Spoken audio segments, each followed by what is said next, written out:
The Torah recounts 4 cases when Moshe was asked a question and didn't immediately know the answer and had to consult with HaKadosh Baruch Hu. In this Perashat Emor at the end, we read of one such fascinating story.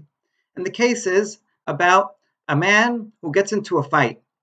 This man, his mother was Israelite, but his father was Egyptian. And during the fight, he curses the name of Hashem.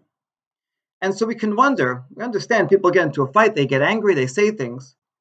Why is it important to know his lineage, his background? It seems that it's really only someone who lives at the margin of a community and not fully committed to it. That's the person that would be prompted to curse. A full insider wouldn't curse God because he'd be cursing his own family, his own people. A complete outsider wouldn't know enough and not bother with it. But someone who's partially in and partially out can use his insider knowledge, and since he's not totally committed, will be the one that most likely will curse.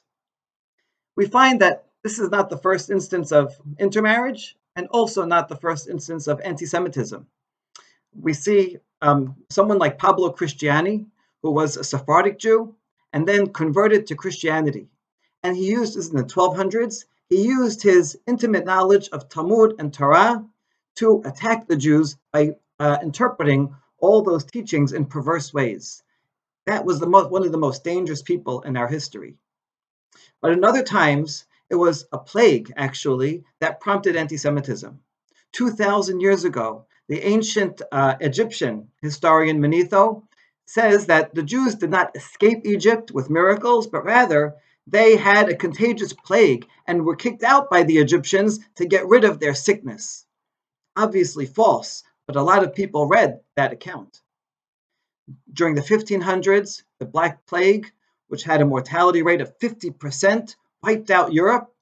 People looked for a scapegoat. They looked for a reason. What is the cause of this terrible destruction? And they blamed the Jews for poisoning the wells.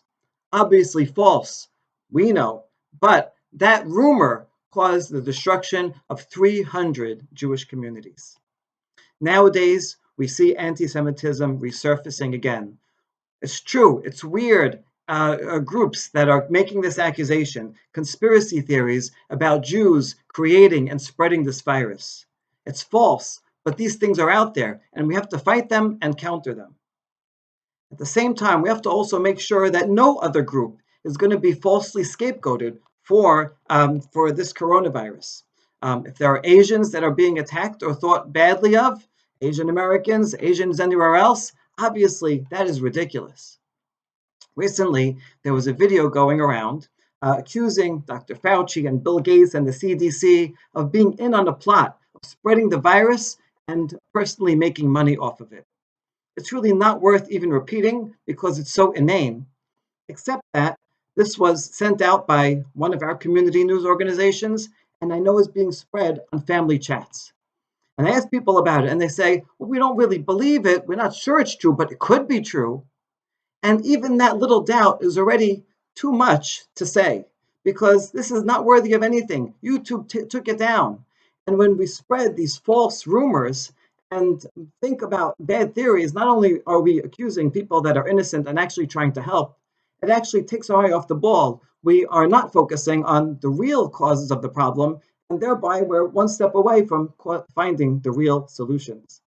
And so we have a lot of old problems: intermarriage, anti-Semitism, baseless hatred, scapegoating, conspiracy theories. And we have to make sure that we're not part of the problem, but that we're a part of the solution. So that anytime we see anything like this, we have to speak out. People are speaking badly against us, against our people, or speaking badly about anyone else who is innocent.